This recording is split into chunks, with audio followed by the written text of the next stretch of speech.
Assalamualaikum student.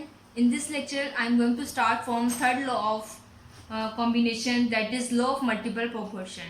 ठीक है, आज के लेक्चर में हम लोग कंटिन्यू करेंगे. प्रीवियस लेक्चर में हम दो लॉ पढ़ चुके हैं, लॉ ऑफ कांस्टेंट कॉम्बिनेशन और लॉ ऑफ क्या था हमारा लॉ ऑफ कांस्टेंट कॉम्बिनेशन हम डिस्कस कर चुके हैं प्रीवियस लेक्चर में. इसके अलावा हमने लैंडोल्ट एक्सपेरिमेंट भी पढ़ चुके हैं और law of conservation of mass भी हम इस चैप्टर में हम पढ़ चुके हैं.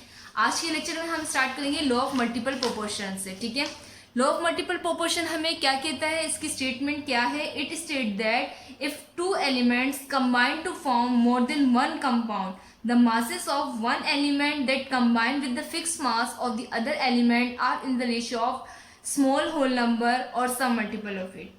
इसकी स्टेटमेंट क्या है कि हमारी जो लॉ ऑफ मल्टीपल प्रोपोर्शनल जो हमारा जॉन डेल्टन ने 1803 में ये पब्लिश किया था, ये लॉ बनाया था, उसकी स्टेटमेंट ये है कि अगर हम दो एलिमेंट्स को क्या कर दें, कंबाइन कर दें टू और मोर फॉर्म देन वन कंपाउंड. ठीक है, the masses of one element that combine with the fixed mass of the other element, कि अगर हम क्या कर देंगे, उसकी masses अगर हम फिक्स कर दें दो एलिमेंट्स को कंबाइन करने के लिए, और क्या उसकी जो प्रोपोर्शनलिटी है वो क्या होगी, in the ratio of small whole number और सम मल्टीपल ऑफ इट.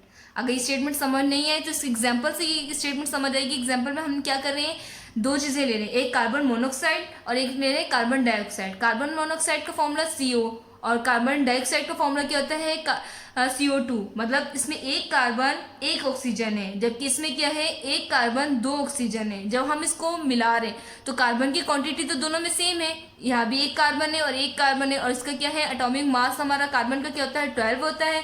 और चाहे कहीं से भी हम कार्बन लें तो उसका एटॉमिक मास सेम रहता है, वो भी 12 है.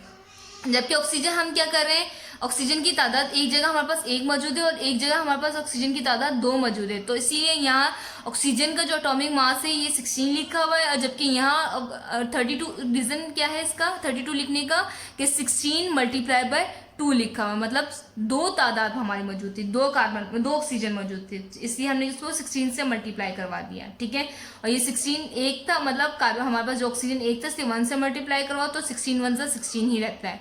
ठीक, तो मतलब कहने का मकसद क्या है कि इसको अगर हम रेशियो निकालें, इन दोनों का हम रेशियो निकालें, कार्बन डाइऑक्साइड और कार्बन मोनोऑक्साइड का, तो ये क्या है, एक सम मल्टीपल है आपस में. देखो एक यहाँ था, मोनो के हिसाब से यहाँ तादाद बढ़ा दी गई है, इससे यहाँ 2 आ गया. ठीक है, जो चीज़ डिफरेंट होती है उसका हम रेशियो निकाल लेते हैं. जो चीज़ सेम है तो जाहिर सी बात है 12 1 से 12, 12 1 से 12 निकलेगा.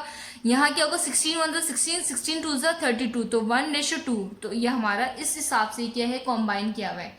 ठीक है, तो इसकी स्टेटमेंट हम दोबारा पढ़ते हैं कि it state that if two elements, कि दो एलिमेंट्स हम कंबाइन कर रहे हैं, ठीक है, to form more than one compound, एक से ज्यादा कंपाउंड बनाने के लिए. ठीक है, the masses of one element, कि देखो एक एलिमेंट का मास और दूसरे एलिमेंट के मास, मासेस लेने एटॉमिक मास की बात कर रहे हैं यहाँ. ठीक है, masses of one element that combined with the fix mass of the other element. ठीक है, तो उसके क्या करने हैं, अदर एलिमेंट के फिक्स मास के हिसाब से रखते हैं. तो उसकी जो प्रोपोर्शनलिटी क्या है, are in the ratio of small whole number और सम मल्टीपल ऑफ इट, कि जो आपस में क्या होंगे, इनके रेशियो एक होल नंबर के हिसाब से होंगे और उनके रेशियो कुछ ना कुछ निकलेगा डिफरेंट. ठीक है, तो ये हमारी लॉ ऑफ मल्टीपल प्रोपोर्शनल था. इसकी स्टेटमेंट हमने समझ ली और इसकी एग्जाम्पल भी समझ ली.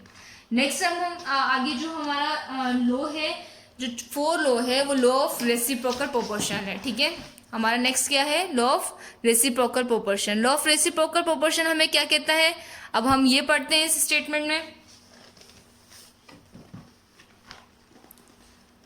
ठीक है, लॉ ऑफ रेसिप्रोकल प्रोपोर्शन जो हमारी जो इन्होंने किसने, रिचर्ड ने 1792 to 94 इसने क्या किया था, इस लॉ को पब्लिश किया था. और इसके अलावा इसकी स्टेटमेंट क्या है ये अब हम पढ़ रहे हैं. इसकी स्टेटमेंट हमें लॉ ऑफ रेसिप्रोकल की हमें कहता है, इसकी स्टेटमेंट ये है कि it state that when two different elements separately combine with the fix mass of the third element.